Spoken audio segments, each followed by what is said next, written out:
this is a precision tool that now allows us to take this protein RNA complex and introduce it into cells or tissues to correct mutations at sites where we know there's a deleterious change in the genetic code. So I wanted to show you an example of how this can be utilized. This protein complex can actually be injected directly into fertilized eggs of a mouse. And in the experiment, you'll see we're targeting a gene that is responsible for the black coat color in mice.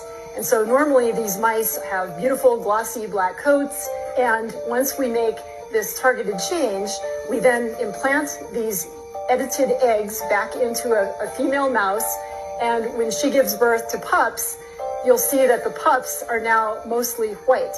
And the remarkable thing about this experiment is that when these mice grow up, you can test them and show that every cell in the body has this single genetic change that gives rise to the white coat color, but otherwise they're absolutely normal. So they are normal mice, no mutations elsewhere in the genome.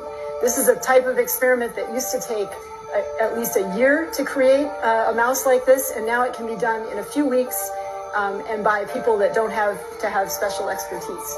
So this is a technology it's been very exciting over the last 2.5 years to see this technology taking off.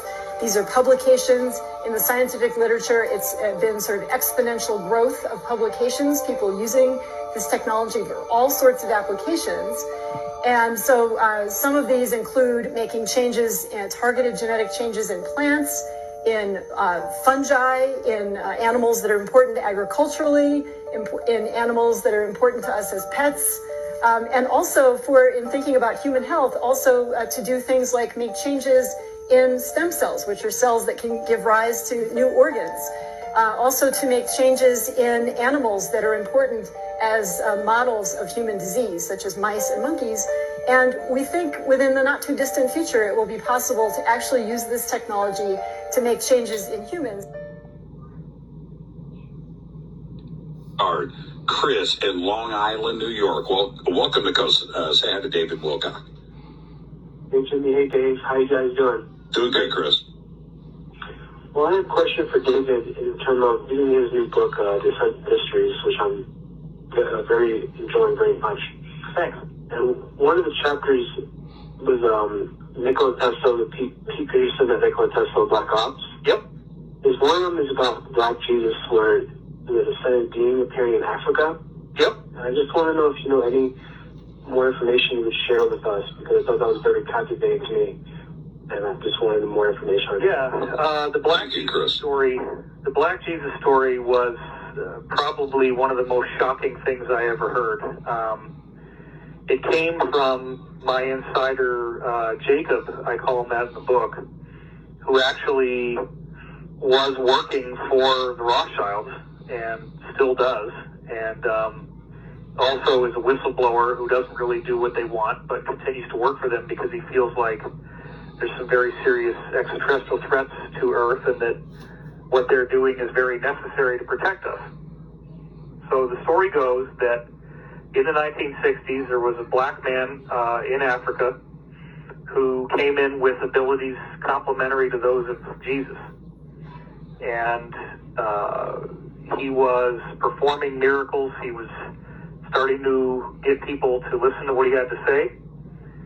And the cabal tried to kill him, and they could shoot him in the head and his skull would just regenerate and the flesh would grow back, and he was fine. And so the crazy story that I heard, and remember, I was told at the time that if I disclosed this, that I would be killed, and I ended up putting it in the book anyway. The story was that this guy, they finally said, okay, we're going to bring you to the United Nations and share your message with the world. Let's get you on this flight.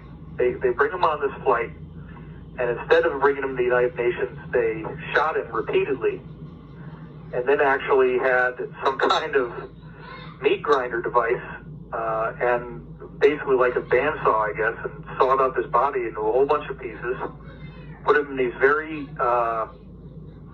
like radioactive shielded containers, and then had all these fighter jets dock with the plane and fly his body parts to all corners of the world, where then these containers turned them into ash.